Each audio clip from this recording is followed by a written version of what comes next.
Hi, I'm not Godwin. After a long night of struggling, I return to you now at the turning of the tide, but not alone.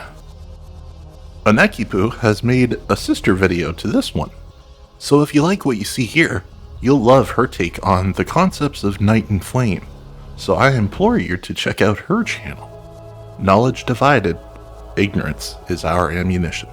Tonight, we will decode what the alliance of night and flame means. We'll find out night is about claiming a soul, and flame is about, well, let's not get ahead of ourselves. We'll go back to the beginning and connect enough dots to walk away thinking we are all golems, and that the foundation is more horrifying than we can truly comprehend. We may even find the identity of the Gloam Eyed Queen once and for all. Before I begin, I'd like to thank Banuune, Black Current Lore, Elden Dork, Jack is a Mimic, Mikola's Alt Account, Pevagale Sage, and Scum Mage Infa for reading the item descriptions. Infa even took some of the more glamorous shots, so I beg all of you to check out each and every one of their channels. Now, we can begin. We live in a twilight world, and there are no friends at dusk. After I had a startling revelation that all the fire giants were male, and all the Nox throne giants were assumedly female, the sexual dimorphism of the giants became almost crystal clear. This is what has led me down the long history of this alliance of night and flame. More than just a sword in the Carrion manner. It is a practice similar to the Game of Thrones Valyrian tradition of keeping bloodlines pure through siblings, but more importantly, the unnatural deviation from this practice, with the machinations of a wanton strumpet, and their other half sprouting a brilliant tree that would outshine the heavens and usurp the sun realm's birthright. Yes, sadly, I'm implying this is why Rennala loves Radagon, why R'hllana pines over Mesmer, why the fire-spouting Wilder bakes bread for the magic-wielding Duchess, why the flaming Gladius joined forces with the Dark Night Lord. The pattern persists. You'll notice 2 male Carrions that we know of use fire, and why flame-wielding godskins only drop their armor sets in divine towers of the demigods who planned on dying. Why even Ymir's cathedral is alight with a unique pale violet flame that seems unique to him and this location. But let us have faith in the Carrions and believe that this may all be leading to reassembling the One Great, like some giant cosmic Humpty Dumpty. I have often found George R. R. Martin likes to invert worn-out literary narratives, or social conventions, and other historical cliches. So forgive me if I point out that there is a matriarchy to rail against, and that in this fantasy land, men may be abused and utilized for their bodies. Males could be culturally, quote-unquote, meant, or rather institutionalized, to be body snatched by other males. And Selen is branded a witch because she is trespassing in the realms of men. Hashtag Selen is happy. Hashtag girlboss. Males who put their soul into worthy vessels, men made into golems, a soul that may be constantly body hopping through generation upon generation, like a skipping stone, grandfathered in. A whole culture of these three-eyed ravens from A Song of Ice and Fire, as an inversion of quote-unquote women are just baby factory culture. The males are merely vessels for the fragmented DID dryad shaman women and their other selves. Perhaps shaman are truly golems with divine knowledge, self-aware, and this is the secret to their spirit transfer. Let us think back on demon souls, if only for a moment. In Demon Souls, all flame spells were considered sorcery and required intelligence. Let's turn to the fireball sorcery. Shoots a ball of fire and generates an explosion, born from dragon bones soaked in lava. This demon was the embodiment of the power inherited in the colossal flames. In fact, all flame sorceries derived from the dragon god, a sultan of chaos whose devastating flames were impossible to control. Its worshippers built a shrine to honor and vanquish this mad god as it fossilized over time in the magma, becoming timeless. In fact, in Demon Souls, the wisdom of stone may have been spelled out to us plainly from the beginning. Ores are transmogrified spirits. Their presence blesses the weapon. If spirits can become stone, this may explain the Rao Burrow's chemistry with the sprites of any nature. But this knowledge was kept secret for a good reason. In Dark Souls, giants are all possibly golems, created from the remains of everlasting dragons. With the origin of sorcery this time coming from yet another dragon, Seath the Scaleless, in an attempt to research the nature of the soul arts to allow him to transfer his soul to a primordial crystal, so that he may finally no longer fear his traitorous decision to eliminate his own kind for a chance at equality, at timeless immortality. If only we could view the fire giants in Elden Ring as artificial themselves. It would cement the link between the Nox, but wishing only wounds the heart. The center stone inside the trolls seems to heavily imply they are artificial in at least some capacity. The flame-spewing magic archers, known as Blackstone Golems, hint at the Rawa civilization being the oldest example of this alliance. If you haven't seen Nameless Singer's video on Night and Flame and the Alliance of Rao, I simply can't recommend it enough. She has quite the compelling arguments that inspired this video. The existence of Telu, I feel, is very important. A golem smith that smiths golems is quite head-turning, let alone a god of said smiths. They are powered by blood-red glintstone.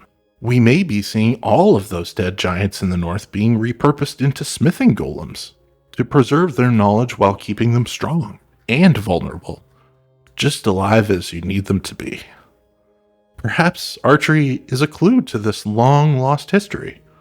I've always wondered why Iron Eye is called that. Iron Eye. Well, iron seems to have weird interactions with the body's decomposition, creating green crystals called Vivianite, which grow from the body, and iron coffin, or if you're buried in your armor. I'd like to show you why Elden Ring's iron is holding very dark secrets. Metafauxr on Discord found this in the texture files of the Fire Prelate helm, showing us that iron consists of many small husk-like human figures compressed in a gruesome fashion, as if the iron was forged out of many fallen dead. The implications that iron, if not all precious metals, come from body piled upon body, is unalloyed gold, free of corpses? Is this what we elect to become the Foundation truly means? With so many characters turning to stone, I question the ground beneath our feet and wonder if it too is constructed out of countless forms, just as dirt is made out of dung and the dead. Golems are made to be larger than us, and it is inseparable from their function. The otherization of your own creation, from Frankenstein, a Victorian-era grafted corpse golem rejected by his creator, to the island, a future-era compound full of clones who have their organs harvested. It seems humanity is destined to look upon its creations with revulsion and fear, no matter which form they take. But what recourse is there for these quote-unquote false creatures in the shape of men? We turn to the Albinaurics with their legacy of blue silver. Blue silver bracelets. Bracelets crafted with blue silver, worn by the wolf-riding Albinauric archers. Blue silver is a metal born from the same mother as the archers themselves, and provides protection from magic and frost. Golems becoming the genuine article through childbirth, and thus becoming a self-sustaining organism could be their favored path to validation, to be born instead of created. But this may not be the regular birds and the bees, but something far more blasphemous, which I'll cover in my next video, The Way of Fire. The Academy does appear to be a bit of a sausage fest before the Carians took over. Was it the tradition that only men have the privilege to become stars? And that only women have the privilege to become gods? Wombs create new life, similar to a crucible of DNA. Perhaps the silver culture of the Nox and the Albinaurics have only been seeking the long-faded rebirthing properties of a lost tree. With larval tears resembling embryos and the silvery black trees found in the Eternal Cities, I started to question why. The Halleck tree, the largest Albinauric woman, and the Black Knife set concentrated in an area where dragonkin soldier phantoms haunt you without end. I always ask myself, why is the snowfield consecrated? What makes it holy? The forest was nearly destroyed. Many lives were lost, and the humans fled in fear. Grafting a tree onto the stump of another species of tree is known as grafting, and it's how we grow most citrus fruit outside of their native climates. You'll notice that the Halleck tree doesn't appear so innocent anymore. That's right, this is called Miquella's Halleck tree for a reason. The oak leaves tell a story. In the Silmarillion, the prequel to J.R.R. Tolkien's The Hobbit, sources of light were created by the gods. Two enormous trees, a silver one to the north and a golden one to the south. They were eventually destroyed, but their last golden flower and silver fruit were made by the gods into the sun and moon. Oak leaves are found around the Erd tree, the Halig tree, and even the sacramental trees in the rotted woods in Night Rain. But what does this mean? These budding items may tell us what the lands between was like prior to the age of the Erd tree. Trees of blood, souls, and ice. Or maybe even one tree that encompasses all three of these aspects. A tree of night, death, and rebirth. The chalices in Night Rain have quite curious names as well. Giant's Cradle, Spirit Shelter, and Erd Tree. But how does the Shadow Tree fit into all of this? Writings in Kabbalah speak of 4 trees, mirrored. 8. This video is brought to you by the number 8. It's everywhere. Perhaps the familiar trees growing out of the fire giants are a hint. Even the iron menial in Recluse's remembrance has a magical root that acts as his power source. Sites of grace are footholds in our journey to the Erd tree. But what are these? It looks like grace, but the root system is covered in moss, and there are coils of blue spirit smoke spiraling upwards. When activated, they return us to the start of our journey into whatever castle or dungeon we have conquered, without reviving the enemies like a grace usually would. This root network, I suspect, belongs to the Tree of Night, and there may even be more evidence of it and the outer god of night's grasp on the tree. The god of night is more visible than you think. In Night Rain, trees infected with a dark mycelium have sprouted underneath a Gloam Eyed tornado. This dark fungal network seems to feed on everything ravenously, and can even pull people out of timelines to act as its agents. A subtle influence that manipulates the Nightfarers into slaying vessels for fragments of Hailstor's soul, rebuilding their foe only to strike him down for true, with some exceptions. A crystallized form of the power of night. Though translucent, there is a shadow-like patterning, seemingly the traces of something eating away at it. The reach of the night is limitless, its potential immeasurable, its touch indiscriminate, affecting any and all things. Whether one fears the night or welcomes it depends upon the manner of contact. The breath of the night rises and falls within this shard, ready to answer that which seeks to touch it. Crush your enemies, see them driven before you, and hear the lamentation of their women. Or having a family. It's pretty much the same. The dark Gloam mycelium is trapped in the blue amber of one of these trees. Similar to how the burning of the Erd tree purges and spreads the gold mycelium, it travels out from the Erd tree and causes the seeds to scatter through a process known as serotiny. But it seems Gloam mycelium actually influences the weather. Fungal spores are very common in rain. They actually play a significant role in cloud formation and spread by a downpour onto the environment.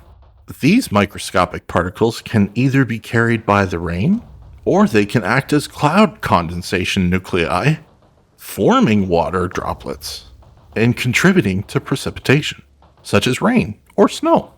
The truth hidden in plain sight is that Limveld is at the eye of a hurricane. The cloud wall that is ever tightening its grip is the eye of the terrible storm. Tornadoes seem to be a huge part of the Gloam Eyed Queen's identity. With the Ash of War Black Flame Tornado, the God-slaying Greatsword, both Melina and Blythe's eyes, along with the sleep icon, have this hurricane swirl to them. The furnace pots? Even Rykard seems to conjure a storm from his blade. The storm of circling winds in both directions is represented in the ripples of Sights of Grace. It's also a Castle in the Sky reference, how the winds shear in both directions. No one pities the storm, and so the storm is merciless. It burns your fate by twisting time. Gravity bends time. The more gravity, the slower time gets. Is time merely a consequence of gravity? Is time gravity's shadow? Spinning centrifugal forces simulate gravity in a new direction. Is centrifugal force anti-gravity?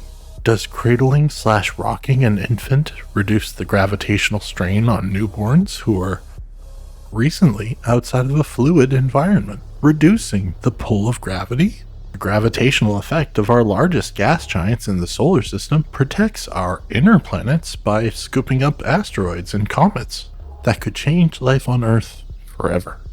And so it is a colossal gravitational storm that cradles and mothers our sweet little Earth. Jupiter's moon Europa is thought to have a warm liquid interior due to conflicting gravity imposed upon it, hugging in opposite directions, creating heat. Also, this is how we stabilize young trees, by pulling in opposite directions. Spirit of a Stormveil warhawk, the talons of which have been sliced off so that razor-fine swords could be grafted in their place. With its lord vanquished and its wings wounded, the hawk perished as it solemnly gazed at its former home. The storm is a warhawk's cradle. What you plan to do? Stop! Stop now! Come back! Before I expand on the Gloam Eyed Queen, I'd like to give the floor to annekkipu, who has some wonderful thoughts on this matter.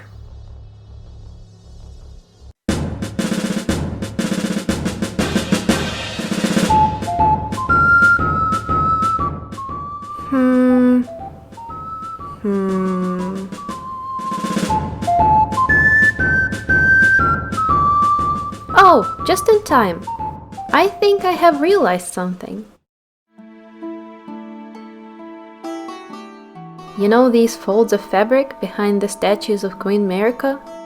While being an artistic device used to implicate the divine aura of the portrayed person, the specific shape of this velificatio had always reminded me of something that quite escaped my mind. But I think I remember now. I think it looks like a gnawed serpent. As a person who gets a little too obsessed with research, at this point I can tell that many smaller details in Elden Ring's design do not play a significant part in the lore of the game. For example, my long fascination with bas-reliefs of Elphael led me to their exact origin.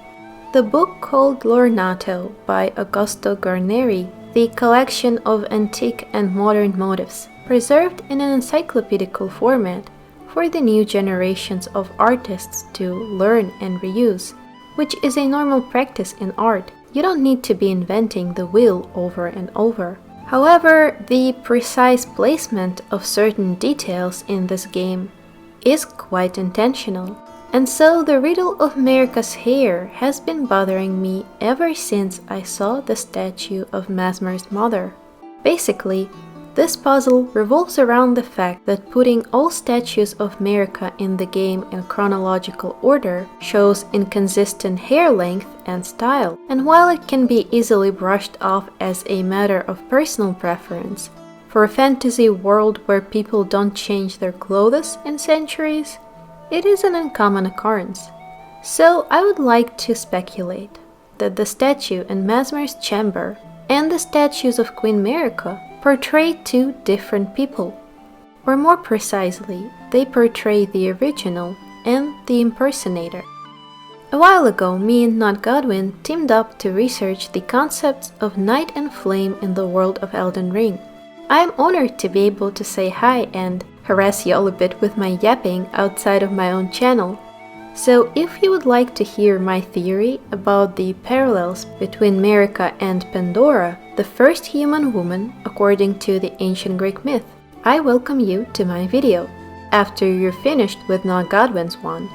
Whether Queen America was of serpentine origin herself, or she was affiliated with serpents like other hollows, pun intended, historically are in Dark Souls series, it would be wrong to deny their symbolic connection. Not only did she mark the dawn of the Age of Fire in the lands between, but her own son, Godwin, was a half-snake, a parallel with traditional depiction of the rulers of Athens in ancient Greece that were pictured as autochthonies of the region of Attica, very fitting for the true sign of the golden lineage. It must have been the wind. Enjoy today's video, guys, and remember, anyone can cook. So what role does swaddling infants in the skin of gods have to do with all of this? Is it an alternative method of putting a soul into a more suitable body? It seems the flesh melding harmoniously with others may be a haunting clue, as if the skin fuses with the children, removing their serpentine nature? Was Raya swaddled in skin to give her the ability to take on human form? Is Raya's transformation similar to the tales we hear of ancient dragons taking on a more relatable and pleasing appearance? The unifying similarity between all of these fleshy masks is quite disturbing. They all lead back to some aspect of the Gloam Eyed Queen. Some demonic form of mimicry through flesh-stealing cosplay. In George R. R. Martin's A Song of Ice and Fire book series, House Bolton is a rival neighbor to the Starks of Winterfell, rulers of the North who have a history of soul transferring themselves into wolves and other such things. But not all of the Starks throughout history were noble and pure. Some had misused this ability to soul transfer into other humans, an act considered an abomination. The Starks committed dark crimes and only one house, House Bolton, remembered them all. They knew they too had Stark blood in their veins and could spirit transfer just as the Starks could. But they never learned how to spirit transfer, and in this twisted hatred they wore the skin of the Starks as cloaks. To wear the skin of your enemy and become them entirely. Such a profane way to hold on to a legacy. In Elden Ring, the godskins are wolves in sheep's clothing. They force a human-like appearance onto their children so that they can have a seat at the political table. Perhaps not every beast was granted intelligence with an extra finger, and earned it through more gluttonous methods. If you put a crossbow to my head, I'd say Guinevere herself is the Gloam Eyed Queen. But most days I believe she is either the mother of America or some aspect of America herself. The eye of the Night Rain Hurricane has contractions as if it was giving birth. What we'll call proto-Caesarean births our violent extraction of children and from wombs, the tree torn apart and the sun removed, spirit ash statues with their abdomens sliced open. The formless mother craves wounds, perhaps to free her of her labor. Is this the link between thorn sorceries and blood flame? To crave self-destruction in search of freedom, or perhaps freedom for the next generation. The large formation in the sky that we see in the distance before we claim the life of the Night Lord appears to resemble many things, but it also resembles a tree knot. The tangled mass that the Horn-sent NPC wears tells us that each knot is an oath of vengeance. Eggs of large crabs which dwell in the shallows, material used for crafting items, a nutritious foodstuff that warms from within. The flavor is exquisite. Only those of comfort and means know the truth. A crab's eggs are more delectable than its meat. Oh yeah? But I was happy with my 4-inch dick, but with no thorns! Just like the eldritch visage of the Prince of Death's soul has taken purchase inside crabs for their warmth, I suspect that the Gloam Eyed Queen may have affected the spirit calling snails in a similar fashion, if not her outright children who have yet to get comfy little snug clothes. Those pesky dragonkin soldier phantoms in the snowstorm have something to do with all of this, I swear. Maybe if we knew how spirit ashes were created, then we would understand more about who originally made this magic, and why certain areas permit the summoning of spirit ashes. It seems Scum Mage Infa has found a clue on the summoning obelisks leading to the Nox, but spirit ashes seem more willing than puppets. Did the Nox achieve a new form of golem-like servants in the puppets? If you imbibe a star that was once a person, are your fates intertwined? Are you truly yourself? This janky, chaotic braid pattern found on Ranni's crown, Zaymor curved sword, and Revenant's dress, and even how Radigan's braid is a symbol of inner conflict between host body and parasitic soul, a woven harmony becoming tangled by an outside force. In the Shadow of the Erdtree DLC, we finally find out the distinction between soul and spirit. Helm of Waco, elder among the Fire Knights, 2 warped death masks stacked one atop the other. Gnawed at by loneliness, the old man turned his attention to the spirituality of Mesmer's flame, using it in a rite of resurrection. Yet the soulless bodies he brought to life were no comfort to poor Wago. The spirit is flame, and the soul is night in all of its grand forms. Imagine that the spirit is the driving animus, like the horses that pull a carriage, compared to the driver, or the electricity that runs through your computer as opposed to the soul-like data stored within. Fire sprites are the most boisterous by function. It is their purpose to be the flame that ignites war, change, and evolution, in contrast to the more tempered white sprites that cherish guidance and sacrifice. Or better put, those who are willing to lay down their lives, and those who will fight to the very last, roaring. Incantation originating from a sinister prophecy throws a ball of raging fire. Charging enhances potency and causes the ball of fire to explode. The flame of ruin is anathema to the Erdtree, but prophets sometimes glimpse it within the faith all the same. Sadly, when this occurs, their sole reward is banishment. Now the keyhole on Reader and the key on the Fire Prelate are spelling it out to us plainly, that the great enemy of the Erdtree was torn into pieces, a soul ripped from its body too proud to claim anything but the fiercest of warriors, A spirit sealed away that would consume all it touches with unending spite and hunger. And a body cast into the deadly desert of the ashes of kingdoms long forgotten, howling in the untime, forever wandering yet forever bound. Or perhaps the missing fragment is the god of knowledge. Ghost Flame and Destined Death combine to make the old Black Flame, or the old Ghost Flame. Smaragd's blue flame seemed to be from a crucible of the digested sorcerers. But what made the Ghost Flame lose its hue? Absence of the god of night? You see, Ghost Flame removes you from canon, memory, and therefore reality. Night Rain's intro cutscene proves a theory I had before the game's release, that Ghost Flame burns all memory of you, leaving bones.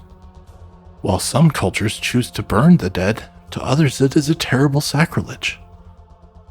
Perhaps Ghost Flame has lost its hue because the radiant stagnancy of the Erd Tree's ordained necromancy has prevented anyone from truly being forgotten. Even in its sabotage state, the Erd Tree still inscribes the memory of those lost in combat. I must recommend Banoone's video on Grace in Memory. Her discoveries on this matter have been essential for my theories, and I encourage you to check out her beautiful and informative videos. Given Heolstor's origins, his creation may be similar to the creation of Executor, a crucible of souls with one driving purpose. A hint may be seen that we find the Shard of Night inside a ravenous hippo of all enemies. This time, a crucible of night. A natural phenomenon as inevitable as the setting sun. Allant, Gwyn, Vendrick, Lothric, Radagon, they're all just spokes on a wheel. This one's on top and then that one's on top, and on it spins, crushing those who dare to stop the wheel. The wheel turns from peace to war, the ever-turning wheel of night and day. We organize history through wars and other hardships. To counter this real-world practice, it seems only 1,000-year chunks of so-called peace are what history remembers in the ages of Elden Ring. So respect and enjoy the peace. Wait, you're Chinese? No! The God of Night is the timeless outer god of sorcery, trauma, amnesia, censure, desire, conquest, and deception. A formless master pulling the strings from not so far beyond. Many conquerors of our world have simply erased the past records before coming into power, claiming to be the first, including China's Qin Emperor, who forged an empire with a military formation so potent it would be forever memorialized as terracotta soldiers, capturing even the personal appearance of each combatant down to the earlobes of every archer and charioteer, with even some odd unknown sculptures named the Acrobats. The Qin Emperor protected his tempered nation with a grand wall that became a wonder of the world. And though he was considered a dragon in life and in death, he was to be surpassed by a new emperor. But this new emperor would be born from the union of dragon and woman, bringing forth the Han Dynasty, considered a golden age of China's history. Painting Guardian Sword. Curved sword of Anne Orlando painting guards. Unique shape with flat tip. The Guardians, who strike down those who dare threaten the paintings, attack in a continuous circular dancing motion, a technique passed down through generations. To dance and sing is a celebration of life and humanity in all its grace and divine mercy. But who taught the painting guardians and Priscilla how to dance? Guinevere, the missing daughter of Gwyn, is linked with healing warmth from the sun and motherhood. Emotional warmth and cold seem inseparable from the narrative of Elden Ring.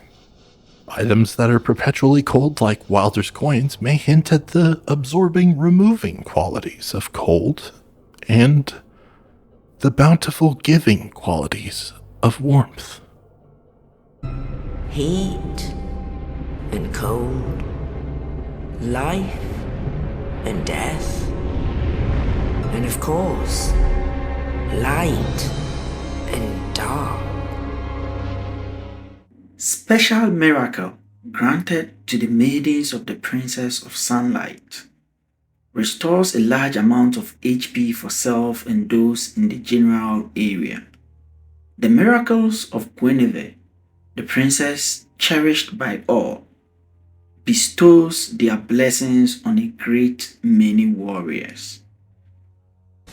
The thermodynamics of the soul. The legacy of Gwyn flows through Gwendolyn and Guinevere into the Nox culture, with Dark Souls 3's Dancer of the Boreal Valley as a cornerstone. She wields dark magic and flame. Her soul provides the same healing sun spell tied to the daughters of Guinevere in Dark Souls 1. Or perhaps the figure described in the Night Lord rune is older than we think. The old hero from Demon's Souls seems to be the most likely candidate for creating Hailstorm. Large Sword of Searching. A large curved sword made of crystal with an enormous crescent blade. It was forged from the soul of the demon Old Hero. The rickety blade has become severely weathered due to years of fighting. The Old Hero is also called the Searcher of Storms, and its soul brings its wielder good fortune in obtaining more items. For they sow the wind, and they shall reap the whirlwind. The standing grain has no heads, it shall yield no flour. If it were to yield, strangers would devour it. Hosea 8:7. You know what I believe, Bick? Actually, it's Bach. That strangers are just people I've never met. And Orlando surprisingly has a lot of baking bread imagery built into its architecture. Bread is also a famous soul vessel in Western culture. Yes, the act of communion, where in the soul of the Lord is divested into cute little snacks. But in Night Rain, it is a warm, buttery memory that heals the soul. The truth is, the Godskin duo mirrors Ornstein and Smough so closely that their object of protection seems to be in the same place above them. But how can the Gloam Eyed Queen be a dragon and a beautiful woman? Ignoring the fact that ancient dragons may have taken on human form, the Seath and Manus lineages eventually led to a fusion of these two houses. Half-dragon women with ties to the dark soul, with knowledge of both half of the soul arts. And so all things can be conjoined. Gwyn, Seath, Manus, Marika, Radigan, the Gloam Eyed Queen, and Hailstorm. But why is humanity a relic of the past? Why has humanity become a volatile, distant memory? Humanity was stamped out for its most deadliest quality: mercy. But if you were truly human, or a simulacrum of intelligence and faith, how would you know? What is your purpose? What are your drives? The concept of tricking the soul into inhabiting a convincingly accurate statue, or effigy, is much older than we think. I'll explain why humanity was redacted, and how the gods saw free will as a mistake, and why making golems out of corpses was the inevitable choice. I've found a common thread among many characters in Elden Ring and other Souls games: the covering of one's face in a veil or shield-like manner. On one hand, they may be hiding a creepy face hole, like the giants, but I believe it is a hint at their creation. The hole is a representation on how open their mind is. The cell door is not reinforced but rather wide open, indicating freedom and rebellion. But it is never the way out. It's a way in. We must never forget, godhood is a prison. Chinese zombies often have the talismans covering their face. This talismanic veil is often a locked door that imprisons the body-hopping spirit, so that the body may be unsullied and transported to their birthplace or home to be buried. So it seems having a veil over your face may hint at you being a golem, or worse, a mismatched soul piloting a corpse. Gwyn's established religion, the Way of White, seemed to have its practitioners place burning void-like holes into the dead so that they may be corralled to the north and condemned and imprisoned to strive for freedom, to rise once again and finish what Gwyn started. The dark sign is a burning soul hole for a parasitic pilot's soul.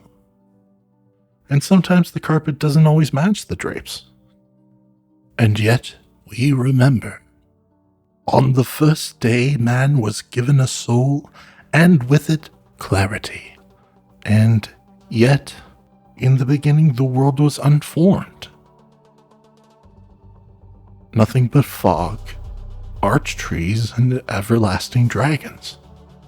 But how can we reconcile the disparity between these two events? The disparity tells a story of how humanity were the monstrous playthings of the gods, tortured into overflowing with the abyss of darkness, and the longing for relief of the prolonged suffering called life. But for now, the death that they sought eluded them, for a form of mercy and a fearsome power was created to unravel the soul's connection to the body. Life drain. One half of the soul arts is to remove the soul, given to the four kings of New Londo, along with a portion of Lord Gwyn's radiant soul. The other half of the soul arts is to give the soul. Seath the Scaleless was granted this knowledge to fashion his own golems, and to eventually reclaim the soulless heritage of his people. Seath housed his soul outside of his body with a primordial crystal, but before that experimented on women, trying to create a new body for himself, or perhaps a sufficient mother for his... They were dragon spawn. Dragon spawn. His results were actually successful. An immortal dragon bride with knowledge of soul drain, but labeled as a sin, she was sealed within the painting.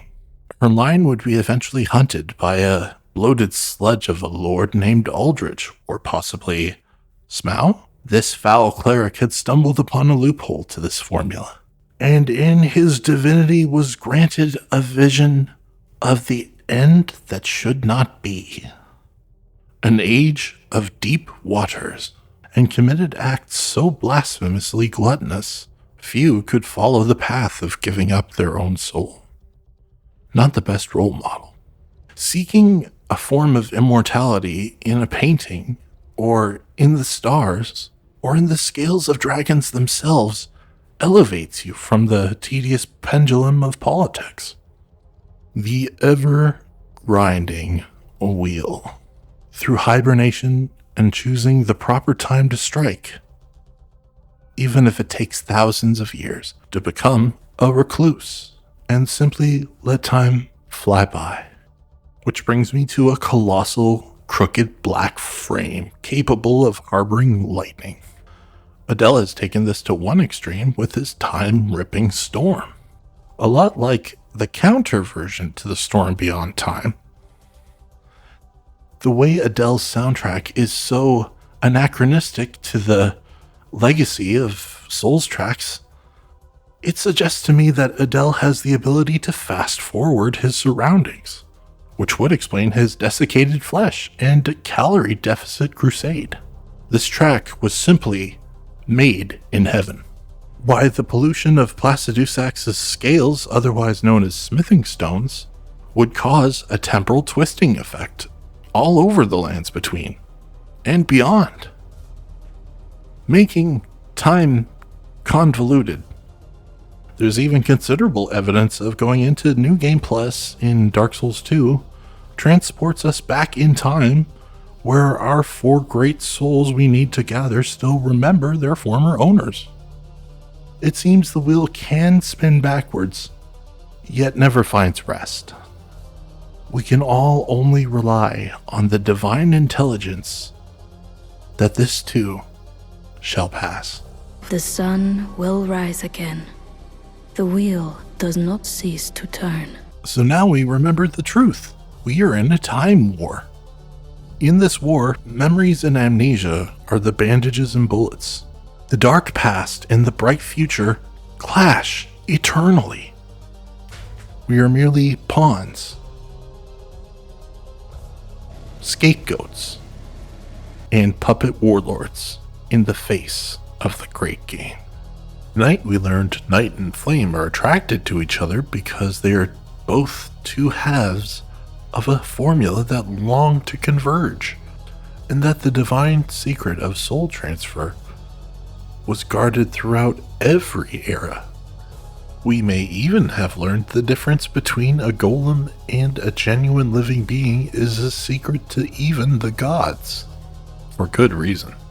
Autonomy and mercy are fearsome things to those who cling to power, no matter the weather. We're why wolves. So if you've enjoyed this video, please leave a comment. I'd like to hear your discussion on it. Leave a smash on the like button. Ring the bell just to keep in touch. I will go more into the other half of soul transfer in my next video, The Way of Fire. Until then, you are my sunshine.